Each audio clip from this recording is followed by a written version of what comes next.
Ethereum is the infrastructure for Wall Street, says former BlackRock executive.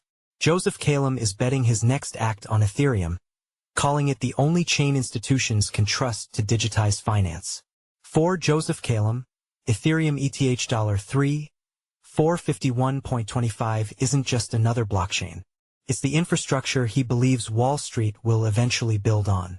Chalom, co-CEO of Sharplink and former head of digital assets at BlackRock, says the qualities financial institutions care most about, trust, security, and liquidity, are all present in Ethereum. That's why he's betting his post-BlackRock career on it. Ethereum has the majority of stablecoins, tokenized assets, and high-quality smart contract activity. Chalom told CoinDesk in an interview, "If you're going to digitize finance, you need a chain institutions can trust, and it's Ethereum." At BlackRock, Chalom spent 20 years helping scale the Aladdin platform, a cornerstone of the firm's internal operations that became one of the largest portfolio and risk management systems in the finance industry. Later, he led BlackRock's entry into the crypto space, backing Circle, launching the firm's most profitable exchange-traded fund, ETF, IBIT, and investing in tokenization firm Securitize. That experience shaped his conviction in Ethereum's design.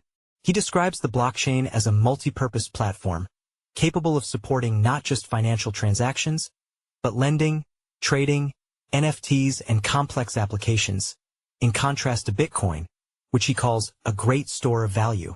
Ether's native yield from staking also sets it apart. Unlike Bitcoin, which sits idle in portfolios, Ether generates 3% annual yield through Ethereum's proof-of-stake mechanism. It's a productive asset, Chalom said, and that productivity can be returned to shareholders. At Sharplink, which holds over $3 billion worth of Ether, Chalom is trying to prove just that. Nearly all of the company's Ether is staked. And through new partnerships with Consensus, Linea, and Eigenlayer, Sharplink is exploring res-taking strategies to unlock additional yield, while keeping assets with regulated custodians. He says this kind of capital, held on balance sheets with no short-term redemption pressure, lets institutions offer DeFi-level returns without DeFi-level risk. If you're willing to lock duration, you can be the L in total value locked, Chalom said. That opens up access to safer and better returns. Sharplink is one of several digital asset treasury companies accumulating Ether, but Chalom believes most will struggle to scale. Without strong trading volumes, clean balance sheets, and internal teams managing staking and investments, he says many treasuries will underperform.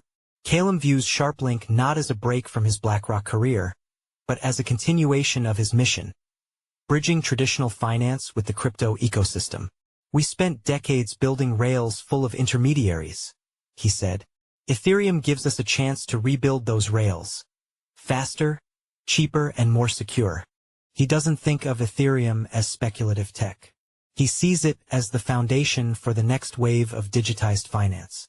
"Over time," he said, "we won't call it DeFi or TradFi, we'll just call it finance.